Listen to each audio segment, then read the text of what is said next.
আজ 6 জুলাই রবিবার সকাল 7টা। কাকদ্বীপ ভ্রমণের আজ আমাদের দ্বিতীয় দিন। ঘুম থেকে উঠেই দেখে এরকম বৃষ্টি পড়ছে। আমাদের চা দিয়ে গেল, অনেক দিন পরে এরকম ভাবে বসে বসে চা পাচ্ছি, কেউ করে দিচ্ছে আমাদেরকে চা। এরপরে চলে এলো ব্রেকফাস্ট। আজকে ব্রেকফাস্টে এগ টোস্ট নিয়েছি। এইবারে পাশের ঘরে এলাম, পাশের ঘর থেকে এরকম দৃশ্য দেখা যায়। এর আগের ভিডিওতে যে বলেছিলাম যে কটেজ বাংলোতে ট্যুরিস্টদের ভাড়া দেওয়া হয়, এটাই সেই বিল্ডিংটা। এরপরে লাঞ্চ, এইরকম বাঙালি লাঞ্চ, মাছের মাথা দিয়ে ডাল, বেগুন ভাজা, ইলিশ মাছ ভাজা, শুক্তো, আহা কি চমৎকার রান্না। দুপুর 1:30টার সময় আমরা চলেছি বকখালি এবং হেনরি আইল্যান্ড। কাকদ্বীপ শহর ছাড়িয়ে 20-25 মিনিটের মধ্যেই আমরা চলে এলাম নামখানার হাতানিয়া দোয়ানিয়া ব্রিজে।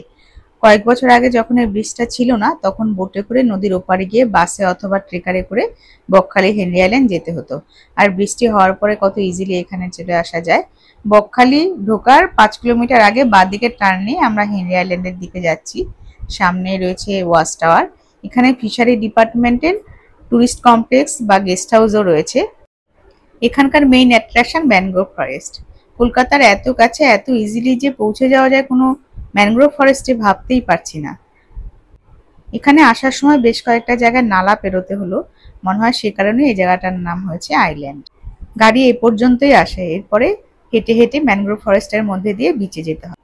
ঝিরঝিরি বৃষ্টি হচ্ছে, আমরা এগিয়ে চলেছি ম্যানগ্রোভ ফরেস্টের মধ্যে। ঝিঝি পোকার ডাক, পাখির ডাক, নানা রকমের রং বেরঙের কাঁকড়া, গুলে মাছ এসব দেখতে পেলাম। এই কাঠের সেতুটি তো ভীষণ ভালো লেগেছে। এতক্ষণে কিছু লোক দেখতে পেলাম। তবে এখানকার বৃষ্টি একেবারেই নিরাপদ নয়। এই দেখুন, সতর্ক করে দেওয়া আছে যেখানে চোরা স্রোত এবং চোরাবালি রয়েছে। এই ধরনের ম্যানগ্রোভ ফরেস্ট যেরকম রয়েছে, তেমনি গুল্ম জাতীয় গাছও রয়েছে। তারপরে বিচে ঢোকার আগে একটা এরকম জঙ্গল পড়লো। এইবারে শুরু হয়েছে বিচ, তবে বৃষ্টি আমাদের একদমই পছন্দ হয়নি। এবারে আমরা আবার হেঁটে হেঁটে ফিরছি। দেখুন এখানে আবার একদম ঝোপঝোপ জাতীয় গাছ।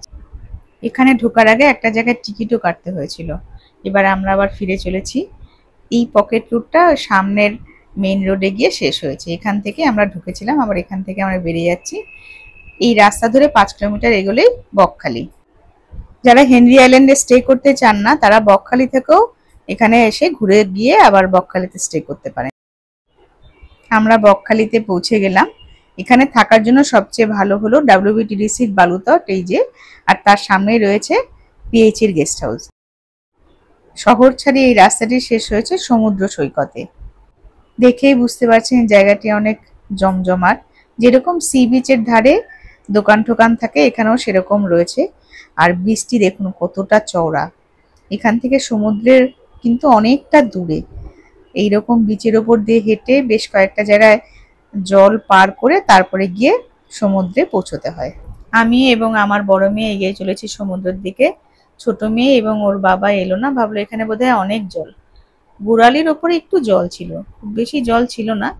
যাই হোক, আমরা পৌঁছে গেলাম সমুদ্রের ধারে। প্রচুর লোক এসেছে এখানে, স্নানও করছে। দেখেই বোঝা যাচ্ছে ভীষণ নিরাপদ এবং পপুলার জায়গা এটি। দুটো দিন খুব সুন্দর করে কাটিয়ে আমরা আবার ফেরত চলেছি বাড়ি। সঙ্গে থাকুন আপনারা। নমস্কার।